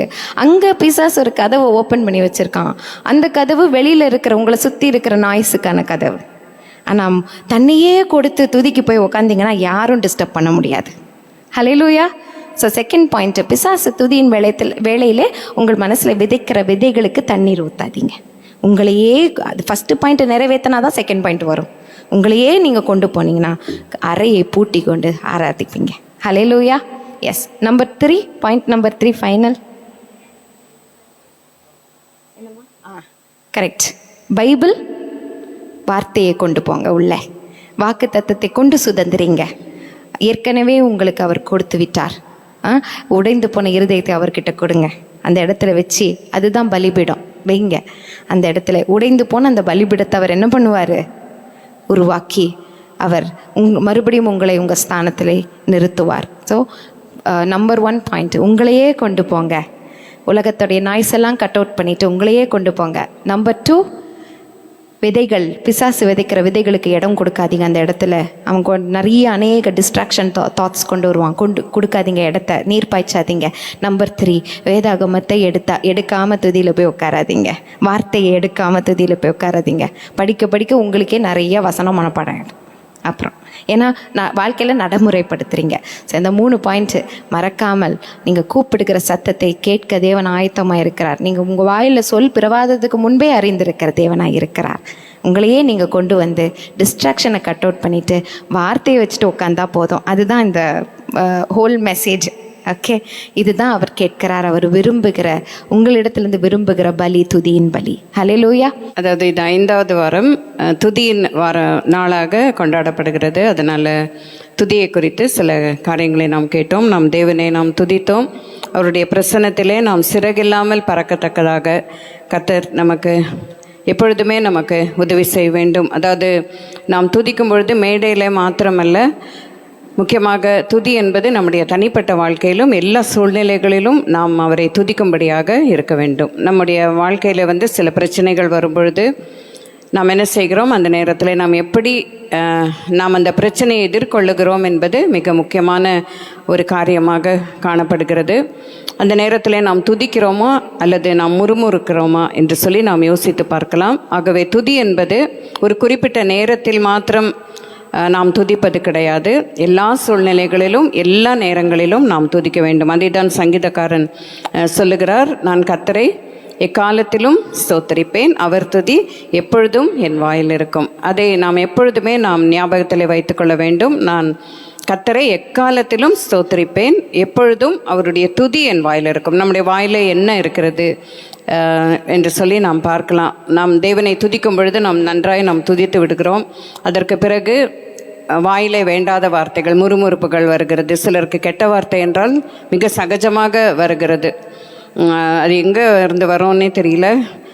பிள்ளைகளை கூட திட்டும் பொழுது கூட சில விலங்குகள் பெயர்களை சொல்லி திட்டுவது, இப்படி நாம் யார் மேலாவது நம்ம கோவம் இருந்தால் கூட என்ன பண்ணுறோம், சில வார்த்தைகளை நாம் சொல்லி நாம் திட்டுக்கிறோம். வெளியில் சொல்லாட்டு மனசுலையாவது அப்படிப்பட்ட வார்த்தைகளை நாம் சொல்லுகிறோம். அதனால் ஒரே ஊற்றிலிருந்து கெட்ட தண்ணீரும் நல்ல தண்ணீரும் புறப்படவே முடியாது. அப்படி புறப்பட்டால் நாம் நம்மை நாமே ஆராய்ந்து பார்க்க வேண்டியது அவசியமாக இருக்கிறது. ஒருவேளை நமக்கு நல்ல ஒரு பெரிய மேடை கிடைக்கும் பொழுது நாம் தாராளமாக நன்றாக நாம் துதிக்க முடியும். நல்ல ஒரு கம்ஃபர்டபுளான ஒரு இடத்துல இருந்து, ஏசி ரூமில் இருந்து, நல்ல லைட்டிங்ஸ் இருக்கும் பொழுது நல்ல முறையில் நாம் துதிக்க முடியும். ஆனால் அதே நேரத்தில் இடுக்கமான சூழ்நிலையில் நாம் எப்படி இருக்கிறோம்? இங்கே வேதத்தில் நாம் பார்க்கும் பொழுது யோனாவை குறித்து நாம் பார்க்கிறோம். யோனா அவர் எங்கிருந்து துதித்தார்? மீனுடைய வயிற்றிலிருந்து அவர் துதித்தார் என்று சொல்லி பார்க்குறோம். மீனோட வயிற்றில் இருக்கிறது அவ்வளோ ஈஸியான காரியம் இல்லை. சும்மா நெருங்கி நம்ம 2-3 பேர் நின்னாலே நமக்கு மூச்செல்லாம் அடைக்குது, நமக்கு சஃபகேஷன் ஆகுது, நம்ம எவ்வளோ கஷ்டப்படுறோம். அல்லது வெயிலில் போகும்போது எவ்வளோ கஷ்டப்படுறோம். அப்போ துதிச்சுட்டா போகிறோம், ஐயோ வெயிலாக இருக்கே. என்ன பஸ்ஸுக்காக அல்லது யாருக்காவது நம்ம காத்துட்ருக்கும் பொழுது நாம் துதிக்கிறோமா? இல்லை, ஐயோ நம்ம இவங்களுக்காக காத்துட்ருக்கோமே, இவங்க வரலையே அப்படின்னு சொல்லி முறுமுறுத்து கொண்டே நாம் என்ன பண்ணுறோம், அநேக காரியங்களை குறித்து நாம் பேசுகிறோம், அவர்களை திட்டுகிறோம், இப்படியெல்லாம். ஆனால் நேராக பார்க்கும் பொழுது அவர்களை பார்த்து நன்றாக நாம் பேசுகிறோம். ஆனால் யோனாவை கொஞ்சம் யோசித்து பாருங்கள். அந்த மீனோட வயிற்றில் இருந்தால் கடல் பாசிகள் என்னை சூழ்ந்து கொண்டது. எனக்கு அது திடீர்னு இன்றைக்கு துதி நேரம் இருந்ததுனால உங்கள் பர்மிஷன் இல்லாமல் நான் பேசிகிட்ருக்கேன். பட் எனக்கு ரொம்ப துதிப்பது என்பது ரொம்ப பிடித்த ஒரு காரியம். நாங்கள் லுத்தரன் பேக்ரவுண்டில் தான் நான் வளர்ந்தோம். ஆனாலும் அங்கே துதிப்பதும் ரொம்ப இஷ்டம். இப்படி வெளிப்படையாக அவங்க துதிக்க மாட்டாங்க, நாம் துதிக்க மாட்டோம். ஆனாலும் ஒவ்வொரு பாடல்களும் பார்த்திங்கன்னா அது எழுதினவர்கள் பின்னணியம் பார்க்கும் பொழுது, அதை எழுதினவர்களுடைய வாழ்க்கையை பார்க்கும் பொழுது, அந்த பாடல்களை பார்க்கும் பொழுது நானும் தீபம் அடிக்கடி நாம் பேசிக்கொள்வோம். அந்த பாடல்கள் ரொம்ப அர்த்தமுள்ள பாடல்கள். அதை பாடும் பொழுதே அப்படியே துதிக்க நம்மளாலே முடியும். அதனால் ஒன்லி இப்படி இருந்தால் தான் நாம் துதிக்கிறோம் அப்படியெல்லாம் இல்லை. நமக்கு எப்படி விருப்பமோ அப்படி நாம் தேவனை நாம் துதிக்கலாம். ஒருவேளை அடுத்தவங்க டான்ஸ் ஆடலாம், டான்ஸ் ஆடி துதிக்கலாம். ஆனால் நமக்கு டான்ஸ் வராமல் இருக்கலாம். அதனால் அவங்கள பார்த்து நம்ம குறை சொல்லக்கூடாது. அல்லது அப்படி நின்று துதிக்கிறவங்கள பார்த்து அதையும் நாம் குறை சொல்லக்கூடாது. தாவீதை பார்க்கும் பொழுது அவர் கர்த்தருடைய சமூகத்திலே அவர் நடனம் ஆடினார் என்று சொல்லி பார்க்குறோம். அதாவது வெளியில் தெருவில் ஆடினார், ஆனால் அது கர்த்தருடைய பிரசன்னமாக இருந்தது. அந்த பிரசன்னத்தில் அவர் துதித்தார். மற்றவர்களை அவர்கள் நிந்தித்தவர்களுக்கு தான் என்ன ஆனது, அது தீமையாக முடிந்தது. மீகாளுக்கு அது தீமையாக முடிந்தது. அவள் மரிக்கும் வரைக்கும் அவளுக்கு குழந்தை இல்லை என்று சொல்லி பார்க்குறோம். அதனால் வித்தியாசமான காரணங்கள் ஒவ்வொரு கஷ்டத்திற்கும் இருக்கும். ஆனால் அதிலே நாம் பார்க்கும் பொழுது தாவீதை நிந்தித்தவர்கள் அநேக பாடுகளுக்குள்ளாக போனார்கள். ஆனால் தாவீது எந்த பாடுக்குள்ளேயும் போல, நான் இன்னும் கர்த்தரை துதிப்பேன். 42வது சங்கீதம் 43வது சங்கீதத்தெல்லாம் பார்க்கும் பொழுது நான் இன்னும் கர்த்தரை துதிப்பேன், நான் இன்னும் துதிப்பேன். சில கஷ்டங்கள் எல்லாம் சொல்லி புலம்புறாரு.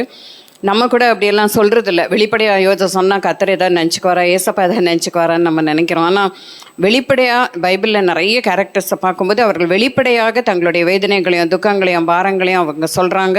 முக்கியமாக சங்கீதக்காரனுடைய வாழ்க்கையில் பார்க்கும்போது இப்படி இருக்குது அப்படி இருக்குன்னு புலம்புறாரு. புலம்பலின் சங்கீதங்கள்னே இருக்குது. ஒரு சங்கீதத்தை எடுத்துக்கிட்டிங்கன்னா கூட அதை பிரிக்கலாம். நம்ம புலம்புறது, விண்ணப்பம் வைக்கிறது, இப்படி அதை பிரித்து நம்ம படிக்கலாம். தாவீது வந்து புலம்பி அதற்கு பிறகு என்ன பண்ணுறாரு, முடிக்கும் பொழுது நீங்கள் பார்த்தீங்கன்னா ஒரு நிச்சயத்தோடு அவர் முடிக்கிறது. எப்போவுமே புலம்பிகிட்டே இருக்கிறது இல்லை. சில நேரங்களில் நம்முடைய வாழ்க்கையில் வந்து எப்பொழுதுமே நாம் புலம்பிக்கொண்டே இருக்கிறோம். ஒரு கஷ்டத்தை நினச்சி புலம்புனா கண்டிப்பாக நமக்கு விடுதலை கிடைக்காது. நம்பிக்கையோடு நாம் இருக்கணும். நான் அவரை இன்னும் துதிப்பேன், அவரை இன்னும் துதிப்பேன் அப்படின்றார். அதனால நம்ம வேதனைகள் துக்கங்கள் நமக்கு வரும்போது இது சொல்கிறது கஷ்டம். ஆனால் நாம் சொல்ல வேண்டியது என்ன, நான் இன்னும் துதிப்பேன். ஏன்னா இந்த உலகம் நமக்கு நிலை இல்லை. இன்றைக்கு இருக்கும், இன்னைக்கு கிடைக்கும் சில காரியம், அது கிடைக்காம போகும். அது கிடைக்கலையேன்னு நம்ம வேதனைப்படுவோம். ஆனால் அது நிரந்தரமே கிடையாது, அது அழிந்து போகிறது தான். அதற்காக நம்ம எவ்வளோ வேதனைகள் படுறோம், அதெல்லாம் அழிந்து போகக்கூடியது. ஆனால் இம்மைக்காக மாத்திரம் நாம் வாழாதபடிக்கு மறுமைக்காக நாம் வாழ வேண்டும். ஒருவேளை நாம் மறுமையிலே நாம் போய் பார்க்கும்போது இதெல்லாம் ஒன்றுமே இல்லாமல் இருக்கும். நாம் கட்டின வீடு ஒன்றும் இல்லாமல் இருக்கும், நாம் படித்த படிப்பெல்லாம் ஒன்றுமே இல்லாமல் இருக்கும். நாம் கர்த்தருக்காக செய்வது எதுவோ அது மாத்திரம்தான் நமக்கு நிலைக்கும். அதனால தாவீதுடைய துதியின் வாழ்க்கையை பார்க்கிறோம். வேதனையின் மத்தியிலே துக்கத்தின் மத்தியிலே ஆடு மேய்க்கும் பொழுது அவர் அநேக சங்கீதங்களை அவர் எழுதினது தான் இன்னைக்கு சங்கீத புஸ்தகமாக வந்திருக்கு. சங்கீத புஸ்தகம்னா எல்லாருமே படிக்கலாம். அதாவது புரியுதோ புரியலையோ, மற்ற புஸ்தகங்களை விட சங்கீத புஸ்தகம் படிக்கிறது ஈஸி, நம்ம புரிஞ்சு கொள்வது ஈஸி. நடைமுறை வாழ்க்கைக்கு நமக்கு என்னவா இருக்குது, அது வந்து நம்ம ஒப்பிட்டு பார்க்க அது முடியுது. ரொம்ப சிம்பிளாக அது இருக்கிறதுனால எல்லாராலும் அது புரியப்படுகிறதாய் அது வந்து காணப்படுகிறது. அதனால் அவன் ஆடு மேய்த்து கொண்டிருந்த பொழுது அந்த இன்ஸ்ட்ருமெண்ட்டை வச்சு, அந்த இசைக்கருவை வைத்து அதை இசைத்து அநேக பாடல்களை எழுதியிருக்கிறதே நாம் பார்க்குறோம். இங்கே வேற ஒரு இடத்துக்கு போய் அங்கே போய் துதிக்கலை. ஆடு மேய்க்கும் போதே அவர் அந்த தனிமை உணராது. ஆடு மேய்க்கிற தொழில்ன்றது ஒரு கஷ்டமான ஒரு தொழில், தனிமையான ஒரு தொழில். அவங்க காலையிலேயே சாப்பாடெலாம் கட்டி எடுத்துகிட்டு போயிடணும், அங்கேயே உட்காரணும். வீடெல்லாம் கிட்ட இருக்காது, ரொம்ப தூரம் போனவங்க. அங்கே போய் உட்கார்ந்துருக்கும் போது என்ன செய்ய முடியும், ஒரு போர் அடிக்கும்னு சொல்லுவாங்களே, அப்படிப்பட்ட ஒரு வாழ்க்கை. இந்த இஸ்ரேல் நாட்டிலே போய் பார்க்கும்பொழுது அங்கே தெரியும், அங்கங்கே மெய்ப்பர்கள் உட்காந்துட்டு இருப்பாங்க, தனியாக உட்காந்துருப்பாங்க. அவர்களுக்கு வாழ்க்கையே சலிச்சிடும். ஐயோ இது ஒரு வேலையான்ற மாதிரி இருக்கும். அப்படியே உட்காந்து என்ன யோசிப்பாங்கன்னே தெரியாது. ஆனால் தாவீது தன்னுடைய நேரத்தை அவன் பயன்படுத்தி கொண்டு அவர் என்ன செய்கிறார், அநேக பாடல்களை அவர் இயற்றி அதை எழுதியிருக்கிறார். சங்கீத புஸ்தகமாக மாறி அதை தான் நம்ம ஒவ்வொரு தடவையும் படிக்கிறோம். சங்கீத புஸ்தகம்னா நம்ம எல்லாருக்கும் அது ரொம்ப பிரியமானது, ரொம்ப ஆழ்ந்த கருத்துக்களை உடையது. ஆகவே ஆடு மேய்க்கும்போது அவர் அநேக சங்கீதங்களை அவர் எழுதியிருக்கிறார் என்று சொல்லி பார்க்கிறோம். யோனா வந்து மீனின் வயிற்றிலே கடல் பாசிகள் சூழ்ந்து கொண்ட பொழுது அவர் துதிக்கிறார். துதித்த பிறகு தான் அந்த மீன் என்ன பண்ணுது, அது கக்குகுது இல்லையா, கரையில் வந்து கக்குகிறத பார்க்கிறோம். துதிக்கு பிறகு ஒரு பெரிய விடுதலை கண்டிப்பாக இருக்கிறது. அதே போல் லேயாளை பார்க்கிறோம். லேயாள் வந்து குழந்தைகள் பிறக்கிறது, கடைசியில் துதிக்கும் பொழுது யூதா பிறக்கிறதை பார்க்க. யூதா என்றாலே துதி என்றுதான் அர்த்தம். துதித்த பிறகு நம்ம கண்டிப்பாக விடுதலை இருக்கும். அதனால் நமக்கு விடுதலை இல்லையேன்னு நம்ம சொல்லிகிட்டே இருக்க வேண்டாம், கஷ்டங்களே சொல்லிட்டு இருக்க வேண்டாம். அந்த கஷ்டத்தின் மத்தியில் நாம் துதிக்கும் பொழுது, கஷ்டமாக இருந்தாலும் துதிக்கும் பொழுது நமக்கு என்ன கிடைக்கும், ஒரு விடுதலை அதற்கு பிறகு நமக்கு கண்டிப்பாக நமக்கு கிடைக்கும். அதே போல் எலிசபெத் மேரி பார்க்குறோம், அவங்க சாதாரணமான நிலையில் தேவனை துதித்தார்கள். மிரியமே பார்க்குறோம், அவளும் ஒரு குரூப்பையே லீட் பண்ணுறதை பார்க்குறோம். அந்த துதி குரூப்பு, அந்த டீமையே லீட் பண்ணி, ஒரு பெண் இன்றைக்கி சொல்கிறாங்க பெண்கள் ஊழியம் பண்ணக்கூடாது, பாஸ்டராக இருக்கக்கூடாது, அவங்க முன்னால் நின்று நடத்தக்கூடாதுன்றலாம் சொல்கிறாங்க. அதுக்கு அப்படி கிடையவே கிடையாது. எங்கே இருந்தாலும் யாராக இருந்தாலும் நாம் ஒரு புருஷராக இருந்து நாம் தேவனுக்காக செய்வதை ஒரு ஆணை போல நாம் செய்யணும். அதிகாரம் பண்ணக்கூடாது, டாமினேட் பண்ணக்கூடாது. அதே போல் சபையிலே தேவையில்லாமல் பெண்கள் பேசக்கூடாது. ஆனால் தேவையானதை நாம் பேச வேண்டும். நமக்கு இப்போ பைலட்டாக பெண்கள் இருக்காங்க இல்லையா, டிரைவர்ஸாக இருக்காங்க, நிறைய வேலைகள் இன்றைக்கு அவங்க ஆட்டோ டிரைவர்ஸ் பெண்களாக இருக்கிறாங்க, போலீஸ் இருக்காங்க. ஏன் ஊழியத்தில் இருக்கவங்க ஏன் பெண்களாக இருக்கக்கூடாது? பெண்களாக இருந்து அவங்க என்ன பண்ணலாம், பயந்த சுபாவமாக இருக்கலாம், ஆனால் பெரிய காரியங்களை அவர்கள் என்ன பண்ண முடியும், சாதிக்க முடியும். அதனால் யார் என்ன சொன்னாலும் சரி, நாம் தேவனுக்காக நாம் எழுந்து பிரகாசிக்க வேண்டும். நான் ஊழியத்திற்கு வந்த பொழுது இந்த முக்கியமாக ரெவரண்டா ஆர்டினேஷன் கொடுக்கும்பொழுது அநேக கிரிட்டிசிசம் வந்தது. இவங்க எப்படி ஒரு லேடி பாஸ்டராக இருக்கலாம், எப்படி அவங்க ஊழியம் பண்ணலாம் என்றெல்லாம் அநேகம் பேர் பேசினாங்க. எனக்கு நன்றாய் பழகினவங்களே என்னை குறித்து போய் சொல்லியிருக்காங்க, இவங்களையே வந்து ஆர்டினேஷன் கொடுக்குறீங்க அப்படின்னு சொல்லிட்டு. ஆனால் கர்த்தர் எல்லாவற்றையும் பார்க்கிற தேவனாக இருக்கிறார். அவர் யாரையும் எடுத்து உபயோகப்படுத்த முடியும். நம்ம வந்து கர்த்தருக்காக நாம் வாழும் பொழுது கர்த்தருடைய காரியங்களை அறிவிக்க வேண்டும் என்று சொல்லி விரும்பும் பொழுது கர்த்தர் கண்டிப்பாக பலவீனமானவர்களையும் எடுத்து அவர் வந்து பயன்படுத்த முடியும். அதனால் துதிக்கு பிறகு எப்பொழுதுமே ஒரு விடுதலை உண்டு. யாரும் தேவனை எப்படியும் நாம் தேவனை துதிக்கலாம். அதை தான் பார்க்கிறோம். மேரி, எலிசபெத் இவங்கெல்லாம் தேவனை துதித்தார்கள். மிரியம் தேவனை துதித்ததை பார்க்கிறோம். இன்னும் அநேக கேரக்டர்ஸ் வந்து பார்த்தீங்கன்னா நான் பேசினேன், அப்படி பேசிக்கொண்டே இருக்கலாம். அநேகம் பேர் தேவனை துதித்தார்கள், தேவனை மகிமைப்படுத்தினார்கள், தேவனுக்காய் பெரிய பெரிய காரியங்களை அவர்கள் செய்தார்கள். அதுபோல் நாமும் கூட தேவனை தொடர்ந்து நாம் துதித்து துதித்து என்ன பண்ணலாம், அந்த தாண்டி அந்த அலைகளை தாண்டி அந்த தானியலை போல சிங்ககபிலே இருந்த பொழுது அவர் என்ன ஜெபம் பண்ணாருன்னு தெரியல, துதித்தாரா ஜெபித்தாரா என்னென்று தெரியல. நாம் அதிகமாய் விண்ணப்பங்களை கொடுப்பதை விட நாம் அதிகமாக என்ன பண்ணணும், ஸ்தோத்திரத்தோடு கூட நாம் அவருக்கு துதிகளை நாம் செலுத்தி கொண்டே இருந்தால் அதற்கு பிறகு கண்டிப்பாக நமக்கு விடுதலை கிடைக்கும். ஆகவே இந்த நேரத்தில் எல்லாரும் கண்களை மூடி கரங்களை உயர்த்தி தேவனுக்கு நாம் நன்றி செலுத்துவோம். தேவனே உமக்கு ஸ்தோத்திரம் ஸ்தோத்திரம், நான் இன்னும் துதிப்பேன், தேவனே உம்மை துதிப்பேன், தகப்பனே உமக்கு ஸ்தோத்திரம் என்று சொல்லி முற்றிலுமாய் நம்மை ஒப்பு கொடுப்போம். இந்த நேரத்தில் நான் ஒருவேளை துதிக்காமல் இருந்தால், நான் ஜீவனுள்ள தேவனை நாம் ஆராதிக்கிறோம். நம்மை உண்டாக்கினது எதற்காக என்றால் நாம் அவரை துதிக்க வேண்டும் என்பதற்காக. ஆனால் நாம் துதிக்காமல் வேறு எதையோ செய்து கொண்டிருக்கோம். தேவனே நான் நம்மை துதிக்க வேண்டும், இன்னும் துதிப்பேன் என்று சொல்லி முற்றிலுமாய் நாம் நம்மை கர்த்தருடைய சமூகத்திலே நம்மை அர்ப்பணிப்போம். துதிப்பேன் உம்மை துதிப்பேன், துதிகள் செலுத்தி துதிப்பேன், துதிப்பேன் இன்னும் துதிப்பேன், துதிகள் செலுத்தி கரங்களை உயர்த்தி அப்படியே நான் சொல்லலாம். கனமும் எல்லாம் உமக்கே தேவா, உமக்கே கனமும் புகழும் எல்லாம் துமக்கே தேவா, உமக்கே.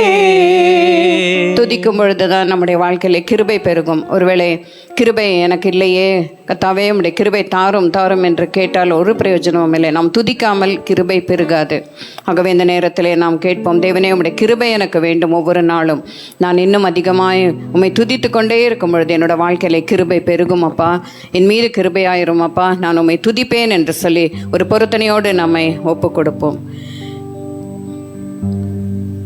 கிருபைகள் என்னில் பெருக செய்திரே ஸ்தோத்திரம், உம் கரங்களால் என்னை அணைத்துக் கொண்டிரே ஸ்தோத்திரம். கிருபைகள் என்னில் பெருக செய்திரே ஸ்தோத்திரம், உம் கரங்களால் என்னை அணைத்துக் கொண்டிரே ஸ்தோத்திரம். கனமும் எல்லாம் உமக்கே தேவா, உமக்கே புகழும் கனமும் எல்லாம் உமக்கே தேவா, உமக்கே. சோதனை என்னில் வந்த போதும் நீர் காத்தே, வேதனை எனில் வந்த போதும் கிருபை தந்தே. சோதனை எனில் வந்த போது நீர் காத்தே, வேதனை எனில் வந்த போது கிருபை தந்தே. துதியும் கனமும் எல்லாம் உமக்கே தேவா, உமக்கே புகழும் கனமும் எல்லாம் உமக்கே தேவா, உமக்கே.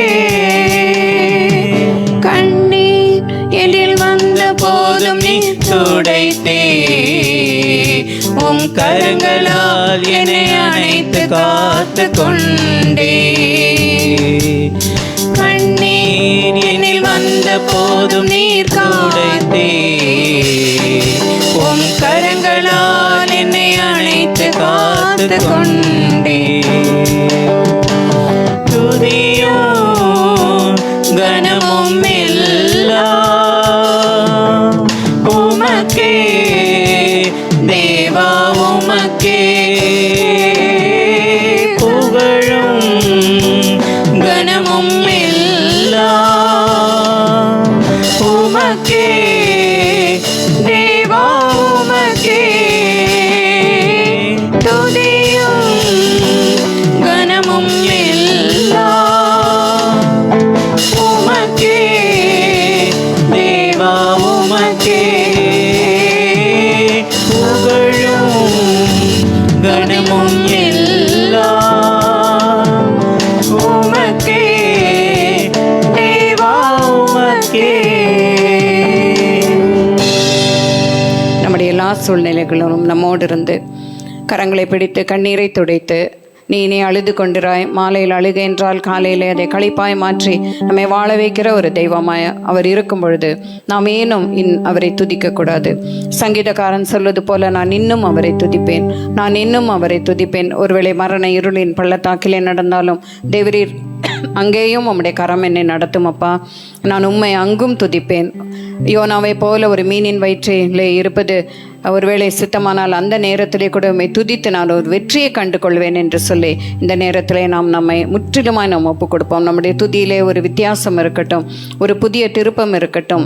எங்கிருந்தாலும் நாம் துதிக்க உதவி செய்யும் அப்பா என்று சொல்லி நம்மை முற்றிலுமாய் இந்த நேரத்திலே நாம் ஒப்பு கொடுப்போம். கரங்களை தட்டி நம்முடைய தேவனை நாம் மகிமைப்படுத்துவோம். ஸ்தோத்திரம் ஸ்தோத்திரம் ஸ்தோத்திரம் ஸ்தோத்திரம் அப்பா, நன்றி நன்றி.